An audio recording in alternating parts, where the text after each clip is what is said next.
안녕하십니까. 오늘은 원왕의 위기라는 주제입니다. 원왕은 전환 시기의 정치가입니다. 원왕은 한때 오나라의 재상으로 있었습니다. 그런데 마침 기원전 154년에 오초 칠국의 난이 일어났습니다. 오초 칠국의 난이 일어났을 때 황제는 경제입니다.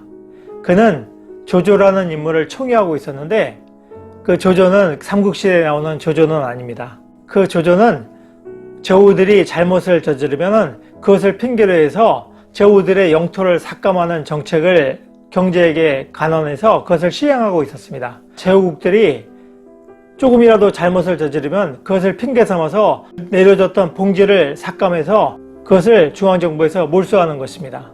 그러다 보니까 갈수록 제후국들의 힘은 약화되고 중앙정부의 힘은 강화되는 것이었습니다. 그것을 당시 조조는 급격하게 시행을 했는데 거기에 대해서 오나라가 주동이 돼서 반발하면서 오초 칠국의 난이 일어났던 것입니다.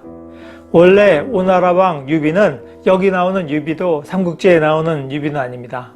오나라의 왕 유비의 아들인 태자 유현이 장안에 머무르고 있었을 때 당시 황태자로 있었던 경제와 육박이라는 놀이를 하고 있었습니다. 그 육박이라고 하면은 6개의 주사위를 가지고 하는 놀이였는데 서로 간에 다툼이 생겨가지고 황태자에 있던 경제가 육박판을 가지고 내려쳐가지고 유현이 죽게 되었습니다. 유현의 시신을 오나라에 보내주었는데 당시 오나라 왕 유비는 무척이나 분노하였습니다. 병을 핑계 삼아서 이후에는 조정에 나가지 않았습니다.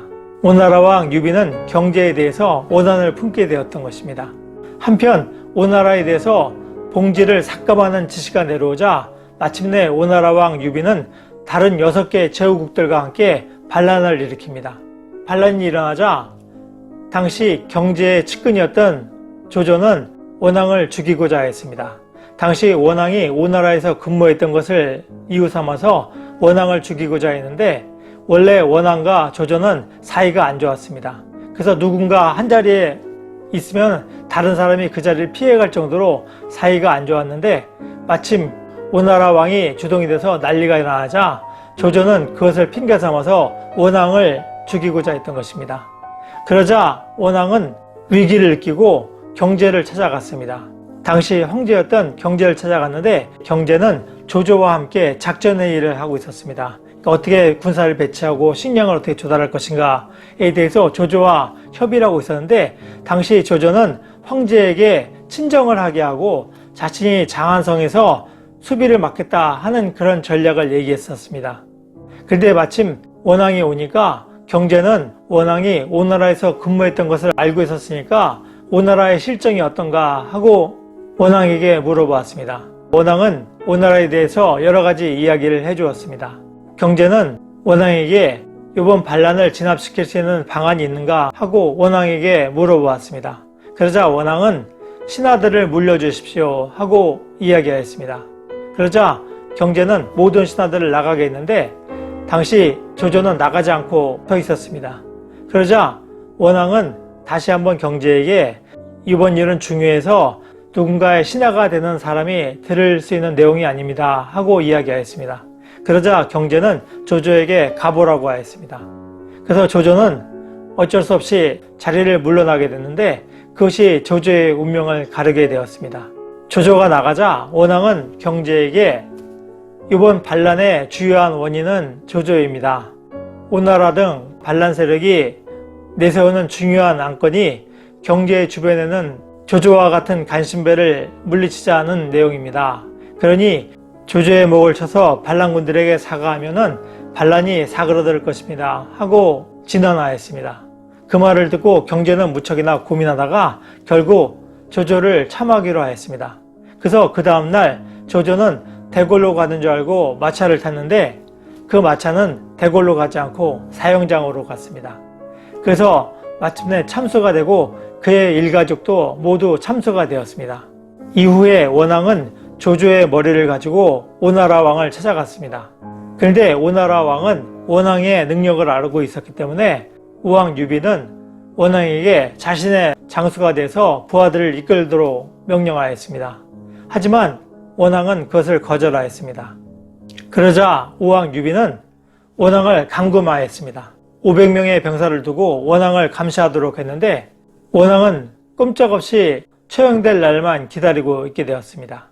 그런데 마침 원왕을 감시하고 있던 대장인 교의사마가 원왕의 옛날 부하였습니다. 교의사마가 원왕의 옛날 부하였을 때 그는 원왕의 시녀와 눈이 맞았습니다. 원왕은 그것을 알면서도 모른 척했습니다. 그런데 어느 날 누군가가 그 부하에게 원왕이 이미 당신이 시녀와 정을 통하는 것을 알고 있다 하고 얘기를 하니까 부하는 깜짝 놀라가지고 도망을 쳤습니다.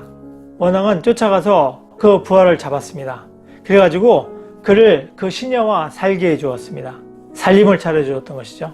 그렇게 덕을 베풀어 주었는데 그 부하와 시녀는 깊이 감사했습니다. 한편 이런 일이 있었기 때문에 교의사마가 된 그 부하는 자신의 가족을 모두 피신시킨 다음에 원왕을 감시하고 있던 자신의 부하들에게 모두 독한 술을 먹였습니다. 마침 원래 그 난리가 일어났던 것이 기원전 154년 정월에 난리가 일어났었는데 무척이나 추운 계절이었습니다. 그러다 보니까 독한 술을 먹고 부하들이 모두 깊이 잠들었습니다. 그래서 그 부하는 원왕을 데리고 탈출하게 됩니다.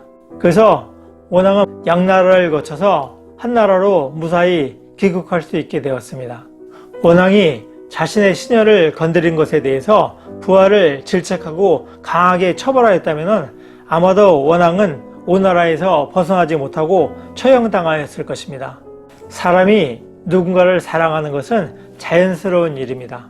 그러나 원왕의 부하가 도망친 것에서 알 수 있듯이 당시 주인의 시녀를 건드린 것은 결코 떳떳한 일도 아니고 크게 비난받거나 처벌받을 수 있는 그런 일이었습니다. 그러나 원왕은 사람의 인정을 이해하고 덕으로서 그들이 잘 살 수 있도록 오히려 도와주었습니다. 덕을 베푼 것입니다. 그것이 결국 나중에 원왕 스스로의 목숨을 구하는 결과를 가져오게 됩니다. 예로부터 적선지가의 필요여경이라고 했습니다. 선을 쌓은 집안에 반드시 경사가 있다는 것입니다. 원왕의 경우에 부하와 시녀의 마음을 이해하는 그의 너그러운 행동이 결국 자신의 목숨을 구하게 됩니다. 다음 시간에는 5초 7국의 난이라는 주제로 말씀드리겠습니다. 노력하는 여러분의 동반자, 동반TV입니다. 감사합니다.